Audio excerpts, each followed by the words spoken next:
Hello everyone, I hope that you're all doing well. This is me Sayyid Shujatullah. Welcome to Iqra IAS Current Affairs channel. Channel को subscribe करिए और hit the bell icon so that जब भी मैं video upload करूंगा आपको notification मिल जाएगा। आज का हमारा टॉपिक है चार्टर्ड अकाउंटेंट रिलेटेड।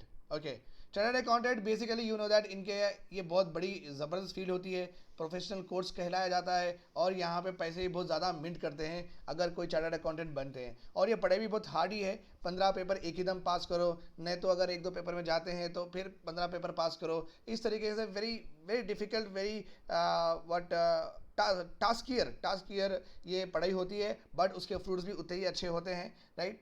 बड़े बड़े कंपनीज को इनके सिवा कोई चाहिए भी नहीं, बिकॉज उन्हें टैक्स बचाना है, ओके, कॉस्ट ऑफ ऑपरेशन कम करना है। सो चार्टर्ड अकाउंटेंट सी ही काम में आता है। ओके, सो ये बिल है chartered accountant, cost and workers accountant and company secretary. Company secretary का जब मैं ग्रेजुएशन में था तो कंपनी सेक्रेटरी बहुत फेमस कोर्स था। ओके, इमर्जिंग कोर्स था, बट हम नहीं लिए थे बिकॉज इसका स्कोप क्या होता था। बट अभी company secretaries are highly in demand और इनके जो भी है सैलरीज एक्सेट्रा वो ज़्यादा भी होते हैं। ये कंपनी सेक्रेटरी में लॉ भी पढ़ते हैं, टैक्स भी पढ़ते हैं, बहुत सारे अच्छे सब्जेक्ट्स पढ़ते हैं, okay, which are very close to what society and human. Okay, rights के लिए भी बहुत अच्छा है कंपनी सेक्रेटरी, और पैसे भी अच्छे होते हैं इसमें। सो ये बिल लाया गया है बाय द गवर्नमेंट। ओके, इसके प्रोविजंस ऑफ बिल देखेंगे अपन, चैलेंजेस क्या है देखेंगे और वे फॉरवर्ड भी देखेंगे। Okay, so it could be आज इन द गवर्नेंस टॉपिक्स में पूछ सकता है, दो it is not that important, but still governance में टॉपिक में पूछा तो पूछ भी देगा, बिकॉज इसलिए इंपॉर्टेंट है कि क्योंकि हमारे पास भी एक वेरी इंपॉर्टेंट कॉन्स्टिट्यूशनल ऑफिस भी है which deals with what auditing system, that is called as CAG, Comptroller and Auditor General, which is there under our Article 148, appointed by the President of India. So President अपने हाथ से seal मार के देते हैं इनका अपॉइंटमेंट लेटर। ओके, आर्टिकल 148 में controller and auditor general. यहाँ पे दो इंपॉर्टेंट वर्ड है, एक तो है controller, what is the meaning of this, और ऑडिटर। ऑडिटर तो आप समझ सकते हैं कि कितना कितना पैसा कंपनी के पास आया, सॉरी, और वो पैसा किस तरीके से उसके एक्सपेंडिचर हुआ है, किस तरीके से एक्सपेंडिचर अच्छा हुआ है, एक्सपेंडिचर ख़राब हुआ है, एक्सपेंडिचर जितना करना था उससे ज़्यादा कर दिए हैं, एक्सेट्रा। तो ऑडिटर का काम क्या है, रेवेन्यू और एक्सपेंडिचर के का देखना, ओके, जो भी है, और रिकमेंडेशन देना कि किस तरीके से ऑगमेंट कर सकें कंपनी के फाइनेंशियल रिसोर्सेज और किस तरीके से अच्छे यूज़ कर सकें। कंट्रोलर का मतलब है अगर कंपनी के फंड में से 1 रुपया भी निकाले या 10 लाख रुपए निकालो या कितने ही पैसे निकालो, इनकी साइन होना, इनकी सिग्नेचर होना, तो इनसे पूछे बिना किसी का पेमेंट नहीं होगा। अगर ये फंक्शन भी होता है that is called as controller, और ये ही ऑडिट करेंगे हर चीज़, रेवेन्यू कितना है, एक्सपेंडिचर कितना है, that is called as auditor. India में हमारे काग कंट्रोलर नहीं है, सिर्फ ऑडिटर है। नाम के कंट्रोलर है बिकॉज इनके एक्सपेंडिचर पे, चेक्स पे, गवर्नमेंट के इशू करने के चेक्स पे इनकी साइन नहीं होती है। He is not the exchequer, okay, he is not the exchequer. यहाँ पे PM and council of ministers, cabinet ministers और जो भी सेक्रेटरीज होते हैं ना, तो उनके पास होता है, तो वो डायरेक्टली यूज करते हैं consolidated fund of India, public accounts of India. तो हमारे पास काक का सिर्फ ऑडिटर फंक्शन है, ना कि कंट्रोलर फंक्शन है, ठीक है।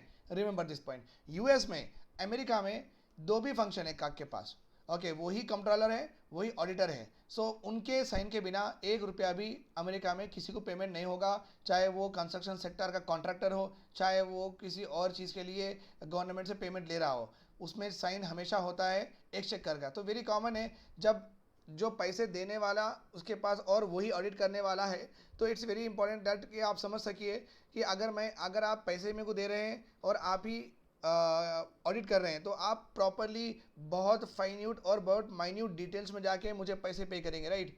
तो आप उसकी क्वालिटी देखेंगे मेरे काम की, आप मेरे काम का स्टैंडर्ड्स देखेंगे, आप मेरे काम का टाइम ड्यूरेशन देखेंगे, उसके बाद में आप मुझे पे करेंगे। तो आपकी निगाह अच्छे से बनी रहेगी क्योंकि आप ही ऑडिट करने वाले हैं और आप ही उसको पैसे देने वाले हैं। तो आपका नाम, आपकी ऑफिस, ओके, इतनी क्वालिटेटिव है, इसका जो भी मैसेज जाएगा depends upon what, how you do the expenditures, और आप कितना पैसा बचाए हैं और कितने अच्छी तरीके से एसेट्स बना सकते हैं अगर आपके पास अगर पैसे होते हैं तो, राइट। सो काग का फंक्शन दो हो सकता है, बट हमारे इंडिया में एक ही है, दैट इज ऑडिटर फंक्शन, ठीक है, फाइन।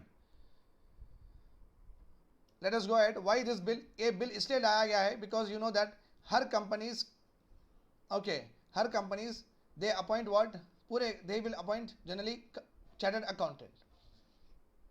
ओके, पूरे कंपनीज अपॉइंट करते हैं चार्टर्ड अकाउंटेंट्स, बिकॉज उनका पूरा फाइनेंशियल जो भी अकाउंट्स होते हैं, फाइनेंशियल अकाउंट्स, ये पूरे फाइनेंशियल अकाउंट्स कौन देखते हैं? चार्टर्ड अकाउंटेंट ही देखते हैं। कंपनी सेक्रेटरीज भी यही थोड़ा थोड़ा बहुत वो भी काम करते हैं, और कॉस्ट एंड वर्क अकाउंटेंट्स ये सब देखते हैं। ये बहुत बड़े बड़े पोस्ट है फाइनेंशियल एडमिनिस्ट्रेशन में, याद रखिए, ठीक है। बट क्या हो रहा है, कंपनीज और companies you can say that, ये इसमें बैंक्स भी हो सकते हैं कंपनीज में, आप you can understand that government organisations भी हो सकते हैं, ओके, कंपनीज में प्राइवेट ऑर्गेनाइजेशंस भी हो सकते हैं, companies could be anything, government factories भी हो सकते हैं, कुछ भी हो सकते हैं, ओके। सो अभी क्या हुआ recently, Maharashtra state cooperative bank और शारदा चिट फंड, इस तरीके से गवर्नमेंट के ऑर्गेनाइजेशंस में भी और प्राइवेट ऑर्गेनाइजेशंस, प्राइवेट कंपनीज में भी क्या देखा जा रहा है, सेवरल फ्रॉड्स एंड स्कैंडल्स देखे जा रहे हैं, ओके। इसका मतलब है कहीं ना कहीं ये चार्टर्ड अकाउंटेंट्स और ये कास्ट एंड वर्क अकाउंटेंट्स और कंपनी सेक्रेटरीज कहीं ना कहीं ये घपला कर रहे हैं, कहीं ना कहीं ये प्रॉपरली जो भी अकाउंट्स है वो कंपनी के ऊपर प्रॉपरली नहीं बता रहे हैं, okay. So there is a grey area is there, कुछ ना कुछ यहाँ पे गड़बड़ है, ठीक है। ये गड़बड़ को ठीक करने के लिए ही ये बिल लाया गया है। क्यों इस तरीके से हमारे चार्टर्ड अकाउंटेंट्स फेल हो रहे हैं? क्योंकि इतना बड़ा recently Punjab and national bank भी ओके खतरे में चले गया था। जब पंजाब एंड नेशनल बैंक में भी इतना वो लॉस मेकिंग में चले गया था, क्यों चले गया था? उनके सीए क्या कर रहे थे? Okay, it is a very big question. तो सीए का काम यही नहीं कि सिर्फ अकाउंट देखना, सीए का काम यही है कि आपको सजेशन रिकमेंडेशन देना कि किस तरीके से आप आपके फाइनेंसेस मैनेज करें, कितना रिस्क लें, कितना रिस्क ना लें, कहाँ कहाँ पे इन्वेस्ट करें, ये सीए का काम है ये सब बोलना। The Punjab National bank, Maharashtra state cooperative bank ये फेल हो रहे हैं, इसका मतलब यहाँ के जो बोर्ड ऑफ डायरेक्टर्स ये कंपनी को जो चला रहे हैं वो सीए से कुछ ना कुछ मिली भगत दोनों की हो चुकी है, दोनों का नेक्सस हो चुका है। तो सीए ने हमेशा सर्टिफाई किया है कि भाई बहुत सब चीज़ अच्छी चल रही है, सब चीज़ अच्छी चल रही है, like that he continuously certified कि ये बैंक है A++ ऑल्सो ऑलवेज। बट अंदर बैंक का सिचुएशन वैसा नहीं है। तो यहाँ पे क्या हो रहा है, फ्रॉड्स और स्कैंडल्स देखे जा रहे हैं हर कंपनीज में, ओके। स्पेशली ये बिल अपने गवर्नमेंट कंपनीज को और प्राइवेट ऑर्गेनाइजेशन को रेगुलेट करने के लिए बनाया गया है, okay. India has been seeing several frauds and scandals which have been brought into focus the role and effectiveness of statutory audit by independent auditors. Independent auditors ये बहुत इंपॉर्टेंट है। अभी समझिए पंजाब नेशनल बैंक है तो इनके ऑडिटर्स भी होते हैं, इनके ऑडिटर्स मीन्स चार्टर्ड अकाउंटेंट्स ये भी ऑडिट करते हैं, ओके। अगर इंडिपेंडेंट ऑडिटर कोई होता है, अगर हम टीसीएस को, विप्रो को, उनको भी बोलेंगे कि इनका आप ऑडिटिंग देखो, इनके पूरे फाइनेंशियल एस्पेक्ट देखो, तो ये थर्ड पार्टी कहलाई जाती है, right. It has no relation to what Punjab National Bank, क्योंकि इनके पास इनके इंटरनल तो ऑडिटर्स होते ही हैं, चार्टर्ड अकाउंटेंट्स होते ही हैं, इंटरनल तो होते ही हैं, बट यही बराबर काम नहीं कर रहे, इसलिए बैंक्स और बहुत सारे अदर कंपनीज फेल हो रहे हैं। Independent auditing is nothing but कोई थर्ड पार्टी को बुला के आप भी देखो, that is called as independent auditing. तो यहाँ पे इसको also this is also called as what statutory यहाँ पे स्टैट्यूटरी पावर दिया गया है, मीन्स ये लॉ के थ्रू इंडिपेंडेंट ऑडिटर्स का रोल ज़्यादा इंक्रीज किया गया है, okay, in order to do what auditing of companies, in order to do auditing of the company. Statutory backing दिया गया है इंडिपेंडेंट ऑडिटर्स, ओके। इसका मतलब है अभी हर company independent auditors on board करना ही करना है, बिकॉज वो स्टैट्यूटरी प्रोविजन है, वो उस पे ऐसे उसे एस्केप नहीं हो सकते हैं। पहले बात तो इंटरनल ऑडिट कर लो, बाद में स्टैट्यूटरी प्रोविजन के तहत आप इंडिपेंडेंट ऑडिटर लगाना ही लगाना है, फिर वो ऑडिट करेंगे। तो दोनों में क्या डिफरेंस है वो जब मालूम हो जाता ना, वो मालूम हो गया तो then we can take proper decisions, और गवर्नमेंट को भी मालूम हो जाता कि ये स्कैम होने जा रहा था या स्कैंडल होने जा रहा था, they will also get to know about it. So to correct all of this, ये पूरे चीज़ों को करेक्ट करने के लिए ही ये बिल लाया गया है, okay fine.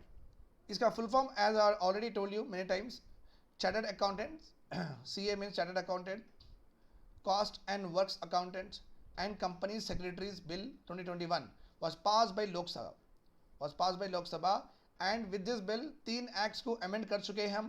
Chartered Accountant Act of 1949, Cost and Works Accountant Act of 1959, Company Secretary Act of 1980. So this 3 got amended and we have got one single act now, ठीक है, right। According to this act, ये act में क्या है, chartered account of 3 important bodies will come out, 3 important bodies आए हैं बाहर outcome of this particular act, 3 आए हैं बाहर ये एक्ट के तहत। एक है चार्टर्ड अकाउंटेंट ऑफ इंडिया, ये एक बनाई गई है body. Then the institute of cost accountant for India, यही बनाई गई है। Then institute of company secretaries. So 3 जो प्रोविजंस है उन 3 के लिए 3 बॉडीज बनाए गए हैं। और it also created council, establishment of councils. Councils are compose of elected and nominated members, elected and nominated members government ही नॉमिनेट करेगी। elected members मीन्स उनके ही एसोसिएशन वाले व्हाट सेंड करेंगे ये काउंसिल में। इनका काम क्या है? इनका काम है कि ये bodies should approve academic courses, बच्चों को किस तरह के कोर्सेज देना चाहिए, ओके किस तरह की तालीम और एजुकेशन देना चाहिए with regard to accounts. Conduct examinations of candidates, यही करेंगे। Prescribe qualifications for entry of names in the register of numbers. CA बोल के रजिस्टर होना बहुत ज़रूरी है। जस्ट लाइक ए लॉयर होने के बाद में आप बार काउंसिल ऑफ इंडिया में रजिस्टर होते हैं, इन the same way chartered accountant होने के बाद में आपके रजिस्ट्रेशन भी यही हैंडल करेंगे। Regulate the standard of professional qualifications of their members. Regulate the standard मतलब क्या है? 100 में से मिनिमम 50 मार्क्स लाना ही लाना है, ये स्टैंडर्ड है। अगर कोई बच्चा 50 मार्क्स लाता है तो इसको मिनिमम क्वालिफिकेशंस है, मिनिमम स्टैंडर्ड है, सो दैट ये अच्छी अकाउंटिंग करेगा आगे जाके, like that. So minimum professional standards भी यही फिक्स करेंगे काउंसिल में। Both elected and nominated members होते हैं इसमें, ओके। एंड ये बिल में mechanism for taking disciplinary actions है, mechanism for taking disciplinary actions against the member who are engage in unprofessional and other misconduct. अगर कोई सीए, अगर कोई सीएस गलत सलत काम करते हैं, कंपनी को गलत लाइट में दिखाते हैं, अगर कंपनी लॉस में भी चल रही है तो प्रॉफिट में दिखाते हैं, तो उनके अगेंस्ट यहाँ पे डिसिप्लिनरी एक्शन लिया जाएगा। Mechanism is body is self regulatory nature, but the problem यहाँ पे क्या है? ये लोग ही रहेंगे, okay, the members of that particular body, वो लोग ही रहेंगे, वो लोग ही डिसिप्लिनरी एक्शन लेंगे। ये एक इसमें क्रिटिसिज्म भी है, यू कैन से, बट ये मैकेनिज्म पूरा डिसिप्लिनरी एक्शन लेना, जस्ट लाइक अगर जवान रहो, ओके, अगर आर्मी पर्सन रहो, अगर उनसे कुछ मिसकंडक्ट हो जाता है तो उनके लिए सेपरेट कोर्स है, दोनों कॉलेज व्हाट मार्शल कोर्ट्स, तो वही लोग डिसिप्लिनरी एक्शन लेते हैं और वही लोग डिसिप्लिनरी इंक्वायरी भी करते हैं। इन द सेम वे यहाँ पे भी अगर कोई सीए अनप्रोफेशनल और मिसकंडक्ट करता है तो डेफिनेटली सेल्फ वो लोग ही एक कमिटी अपॉइंट करके उसको जज कर सकते हैं, ओके। बट अगर यहाँ पे समझो, अगर मैं बोर्ड ऑफ मेंबर हूँ, अब मेरा ही भांजा रहो या भांजी रहो, भतीजा रहो या भतीजी रहो, अगर उनसे कुछ गलती हो जाती तो मैं तो बयास हो जाऊंगा ना, मैं तो बयास होके उनके अगेंस्ट कभी डिसीजन नहीं दूंगा। सो अपने ही मेंबर्स अंदर रहना विच इज़ वेरी डिफिकल्ट कि यहाँ पे कुछ डिसिप्लिनरी एक्शन में कुछ बदलाव आएगा, okay. In the backdrop of major fraud at Punjab National Bank in 2018, already Punjab National Bank में जो फ्रॉड बड़ा धमाका हुआ था, बड़ा स्कैम हुआ था, उसके चलते तहत government of India already they have establish what national financial reporting authority. Financial reporting authority का मतलब है गवर्नमेंट के बैंक्स, गवर्नमेंट के कंपनीज, उनके फाइनेंशियल हेल्थ कैसी है, फाइनेंशियल स्टेटस कैसा है, वो they have to submit it toward this particular authority. वो ये अथॉरिटी, ओके, वो पूरा स्क्रूटिनाइज करेगी। This particular authority was constituted under companies act of 2013। तो ये फ्रॉड के चलते तहत ये अथॉरिटी को एस्टेब्लिश किया गया है, सो दैट ऐसे फ्रॉड्स और ऐसे स्कैम्स और ना हो, okay. This particular body is empowered to investigate the matters of professional and other misconduct by chartered accountants. This was a move away from self-regulation of professional of chartered accountancy as was followed so far। देखिए अभी ये act में क्या हो गया, okay, already जो act में self regulatory nature था, ये इससे हट के थोड़ा बहुत यहाँ पे अलग प्रोविजन है। सो ये जो पास हुआ एक्ट का जो प्रोविजन है, ये प्रोविजन, और NFRA में जो प्रोविजन है, ये प्रोविजन, बिकॉज ये भी तो स्टैट्यूटरी बॉडी है, because it is establish under companies act of 2013। तो अभी जो बिल पास हुआ है और ये अथॉरिटी, दोनों के प्रोविजंस कॉन्ट्राडिक्टरी है। एक में बिल में है सेल्फ रेगुलेटरी, अगर कोई गलत काम करता है, अगर कोई मिसकंडक्ट और अनप्रोफेशनल काम करता है तो उसके ऊपर सेल्फ रेगुलेटरी वही कमेटी बनाएंगे, वही डिसीजन लेंगे। बट यहाँ पे NFRA में okay, so they can move away from self regulation of chartered accountancy as well followed before. ये लोग करेंगे इंडिपेंडेंट चार्टर्ड अकाउंटेंट्स का इन्वेस्टिगेट करेंगे मैटर्स इन्हें। तो यहाँ पे बिल में ये जो बॉडीज क्रिएट किए गए हैं, चार्टर्ड अकाउंटेंट, ये 3 बॉडीज क्रिएट किए गए हैं, राइट, ये 3 बॉडीज क्रिएट किए गए हैं। ये 3 बॉडीज ये खुद ले सकते हैं disciplinary action against any chartered accountant. Apart from this ये NFRA भी कर सकता है चार्टर्ड अकाउंटेंट के मिसकंडक्ट। तो ये 2 बॉडीज दो तरीके के डिसिप्लिनरी एक्शंस ले रहे हैं अभी फिलहाल।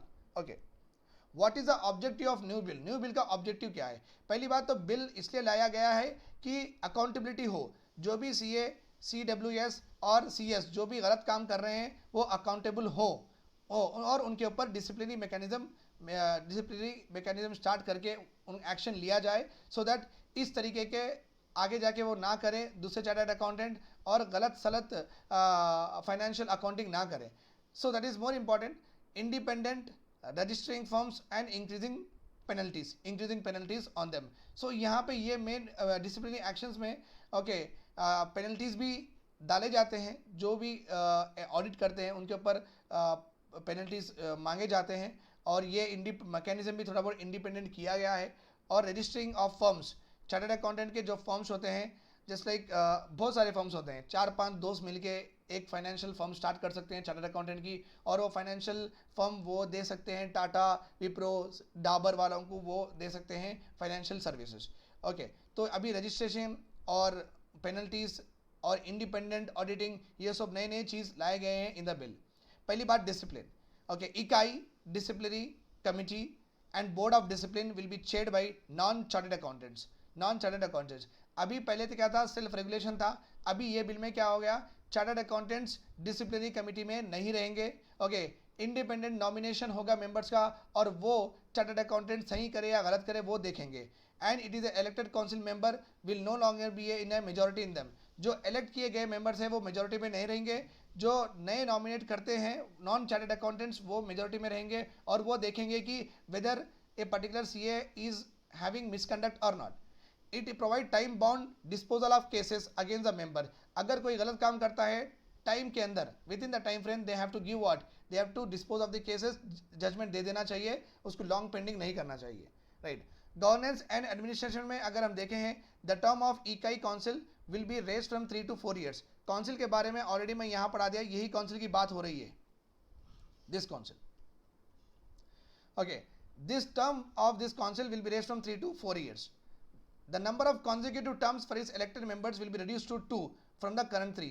consecutive क्या का मतलब है, ओके, आप एक के बाद एक कितने बार इलेक्ट हो सकते हैं वो पर्टिकुलर काउंसिल में, तो रेड्यूस फ्रॉम 2, पहले 3 बार इलेक्ट हो सकते थे आप, 2021 में, 2022 में, 2003 में 3 बार लगातार आप इलेक्ट हो सकते थे, बट अभी आप 2 साल के लिए ही इलेक्ट होंगे।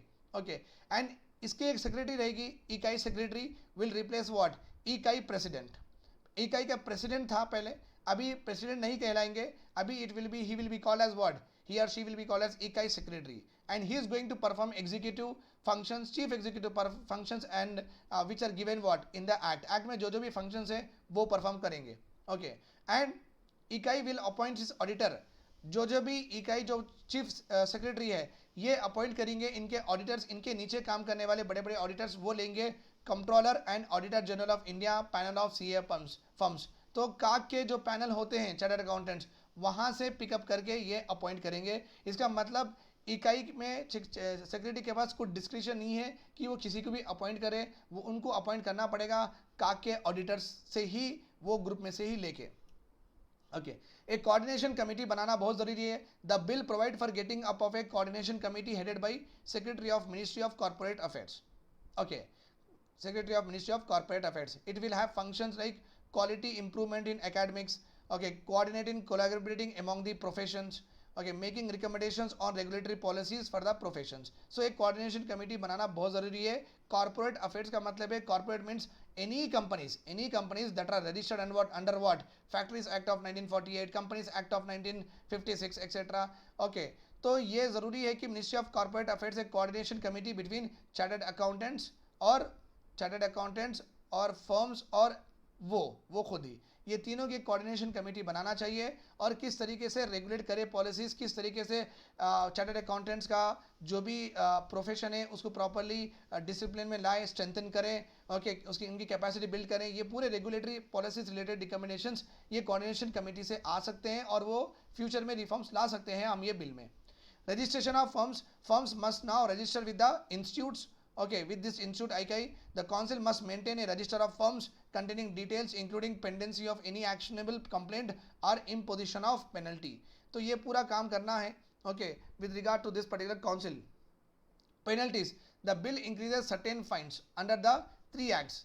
जो भी 3 एक्ट्स नए बनाए हैं तो 3 इसमें फाइन्स इंक्रीज किए गए हैं। इफ ए पार्टनर और ए owner of A firm is repeatedly found guilty of misconduct during the last 5 years, disciplinary action can be taken against the firm। Okay वो फर्म को बंद करना है या वो फर्म को ओवरटेक कर देना है या वो फर्म को वाइंड अप करना है, क्या करना है, उनके ऊपर पेनल्टी डालना है। अगर कोई सीए अगर कोई फर्म कंटिन्यूसली उसके फाइनेंशियल अकाउंट्स छुपा रहा है, उसकी फाइनेंशियल हेल्थ के बारे में गलत सलत पब्लिश कर रहा है, तो अगर ये 5 साल से यही करते जा रहा है तो उसके अगेंस्ट स्टेप्स ले सकते हैं। ओके एंड उसके ऊपर पेनल्टीज भी गवर्नमेंट लगा सकती हैं। राइट ये पूरे अच्छे अच्छे प्रोविजन से with regard to what new bill. Okay so some other provisions are with the help of this EKAI bill, a new bill, EKAI's accountability, ये इंस्टीट्यूट की accountability Indian chartered accountant institute है, इनकी accountability, इनकी governance और इनकी administration में बहुत सारा बदलाव आया है। The parliamentary standing committee on finance has endorse these changes and they are also very happy. और वो बोले कि चलो भाई इससे क्या होगा, इकाई की मोनोपोली चलेगी। पहले इकाई में क्या करते थे, वही कंप्लेंट रिसीव करते थे, वही एकेडमिक कोर्सेज करते थे, वही पेपर सेट करते थे, हर चीज़ इकाई वाले करते थे। अभी एक काउंसिल क्रिएट होने की वजह से इकाई का फंक्शंस अलग हो गए हैं, काउंसिल का फंक्शंस अलग हो गए हैं। ओके इकाई का फंक्शंस अलग एंड काउंसिल का फंक्शंस अलग। Okay there has been persistent complaints भी आते थे कि ICAI is lax in acting against errant members. जो भी खराब मेंबर्स से नॉमिनेटेड और इलेक्टेड, इकाई बराबर उनके ऊपर एक्ट नहीं करती थी, वो गलत सलत काम करते थे तो भी वो खामोश बैठ जाते थे। Okay the propose changes will enhance speedy disposal of complaints against the increase government role in the disciplinary committee of ICAI. Because ICAI में चार्टर्ड अकाउंटेंट मेंबर्स कम किए गए हैं और नॉमिनेटेड मेंबर्स इलेक्टेड मेंबर्स कम करे हैं, नॉमिनेटेड मेंबर ज़्यादा करे हैं। इसका मतलब क्या होगा, गवर्नमेंट जो भी नॉमिनेट करेंगी डिसिप्लिनरी कमेटी में वो लोग ज़्यादा रहेंगे और इकाई के लोग कम रहेंगे। इससे जो भी डिस्पोजल रहेगा ऑफ केसेस फास्टेस्ट रहेगा, डिस्पोजल ऑफ केसेस फास्टेस्ट रहेगा और पार्शियल और बयास डिसीजंस नहीं आएंगे। But what is the criticism of the bill? The bill propose a changes in the composition of इकाई disciplinary arms. Now इकाई के जो ये चार्टर्ड अकाउंटेंट जो Indian institute of chartered accountant है, ये चार्टर्ड अकाउंटेंट अभी मियरली बन चुका है एक examination board, nothing more than that. इतने पावर्स इनके जो भी गवर्नमेंट अभी ले लेके वो काउंसिल में दे चुकी है इनके पावर्स, अभी ये एक एग्जामिनेशन बोर्ड ही बन चुका है, nothing more than that. The bill aims to bring discipline to these provisions but disciplinary authority will be headed by what non-chartered accountants who lacks what lack was domain knowledge उनके पास नहीं है, but वो disciplinary committee head कर रहे हैं। तो ये बहुत बड़ी दिक्कत होगी आगे जाके कि किस तरीके से केस सॉल्व होगा और किस तरीके से पेनल्टीज फिक्स हो गए। बार काउंसिल में चेयरमैन लॉयर ही है, मेडिकल काउंसिल में चेयरमैन डॉक्टर ही है, बट इकाई कमेटी के चेयरमैन में नॉन सीए है। ये कैसा हो सकता? This is one criticism. अगर आपको नॉलेज ही नहीं है बट आप चेयरमैन बन चुके हैं तो that is not good. The bill seeks to address the conflict of interest. The bill seeks to address the conflict of interest between administrative and disciplinary arms of the institute. Institute का administration और वहाँ पे proper discipline लाने के लिए ये bill आया था। ये अचीव करने के लिए, to achieve this, the bill proposes to change the composition of 2 disciplinary committees. Okay and the disciplinary committees में एक्सटर्नल रिप्रेजेंटेशन करना है। ओके बाहर के लोगों को डिसिप्लिनरी कमिटीज में लाना है अपार्ट फ्रॉम व्हाट इकाई के इलेक्टेड मेंबर्स में के साथ। However these external members will be selected from A panel of persons prepared by 3 council. Okay as 3 institutes also have committees for coordination among themselves, it is unclear why there is a need to set up another coordination council as proposed under the bill। जब 3 institute जो already हम पढ़ चुके हैं जो कि bill के outcome है, उनके पास कैसा भी हर काउंसिल हर बॉडी में वहाँ पे डिसिप्लिनरी कमेटी है। डिसिप्लिनरी कमेटी रहने के बाद में और यह डिसिप्लिनरी कमेटी में उनके खुद के मेंबर भी रहेंगे और बाहर के मेंबर भी रहेंगे। सो ऑलरेडी इस तरीके से 3 ऑलरेडी क्रिएट कर चुके हैं। समझ में ये नहीं आ रहा कि फिर ये कोऑर्डिनेशन काउंसिल की ज़रूरत क्या है, कोऑर्डिनेशन काउंसिल की ज़रूरत क्या है जिसमें मिनिस्ट्री ऑफ कॉर्पोरेट अफेयर्स रहेगा, मिनिस्ट्री ऑफ इकाई रहेंगी। ये कोऑर्डिनेशन काउंसिल का मतलब समझ में नहीं आ रहा है, ये क्यों बनाए। ओके अभी क्या कर सकते हैं? The Parliament Committee has suggested to set up a string of Indian Institute of Accounting on the lines of IIT, IIM is innovative। ये बहुत अच्छी बात है कि IIT, IIMs भी इस तरीके से ही गवर्न होते हैं। So Indian institute of accounting भी इस तरीके से ही गवर्न होना बहुत ज़रूरी है। Okay the IIAs will offer a 5-year full-term broad-based degree in accounting, auditing and related areas and their graduates. Okay, Indian Institute of Accounting. At one level, they will end the IK statutory monopoly over certification. More competition will result in better quality and higher standard of conduct. पहले इकाई certify करती थी, just like आपकी university में आपका graduation आपकी university से ही आता है, आपका एफिलिएटेड कॉलेज है, इस तरीके से कितने भी एफिलिएटेड कॉलेज के सर्टिफिकेट्स मेमोस रहेंगे, ग्रेजुएशन के जो भी रहेंगे, वो आते हैं क्या यूनिवर्सिटी से ही आते हैं, right. So in the same वे एक ही यूनिवर्सिटी इतने लोगों को कैटर करना, तो आप समझ सकते हैं कि वहाँ पे कुछ गड़बड़ हो, कि वहाँ पे कुछ क्वालिटी कम हो तो कुछ भी नहीं कर सकते, that is not possible, it gone case है। In the same way ICAI हर चीज़ करना will result in monopoly. Okay, so ये मोनोपोली निकालने के लिए, मोनोपोली रही तो वहाँ पे डिसिप्लिन रहना थोड़ा बहुत मुश्किल होता है, बिकॉज वो डिक्टेट करना शुरू कर देते हैं टर्म्स, गलत भी रहा तो वो नॉर्मलाइज कर देते हैं वो सिचुएशंस को, और प्रॉपर कंप्लेंट डिस्पोजल अपने जो लाइक माइंडेड पीपल है, नेपोटिज्म है, वो उसमें वहाँ पे वो ज़्यादा स्टेप्स नहीं लेते हैं। अभी इकाई की मोनोपोली एंड करने के वजह से new institute can give what, government और बहुत सारे इंस्टीट्यूट को ये सीए चार्टर्ड अकाउंटेंट सर्टिफिकेशंस देना शुरू करेगी, तो एक दूसरे में वो होगा कंपटीशन, और प्रॉपर स्टैंडर्ड्स ऑफ क्वालिफिकेशन दिए जाएंगे और बच्चे अच्छी तरीके से पास किए जाएंगे, there won't be any bias etcetera, ठीक है। So this is what is all about today's lecture. I hope that this is all fine. If you have any doubts, write in the comment section. I will more happy to help you out. आप भी जा सकते हैं www.iqraIAS.com website पे, और वहाँ पे जाके बहुत सारे कोर्सेज लॉन्च हुए हैं, so you can choose one of that and enrol according to your requirement. आपके रिक्वायरमेंट के हिसाब से आप एनरोल कर सकते हैं। अगर आप 2 साल बाद लिख रहे हैं तो फाउंडेशन कोर्स ज्वाइन कर सकते हैं। अगर आप 2023 में एम कर रहे हैं तो आप जीएस कोर्स ज्वाइन कर सकते हैं। टेस्ट सीरीज भी है, मेंस टेस्ट सीरीज भी है, जो कि अभी प्रीलिम्स होने वाला है, तो मेन टेस्ट सीरीज भी आने वाली है। So you can enrol in any of the courses according to your requirement and be a part of our qualitative teaching. Thank you, bye bye, take care.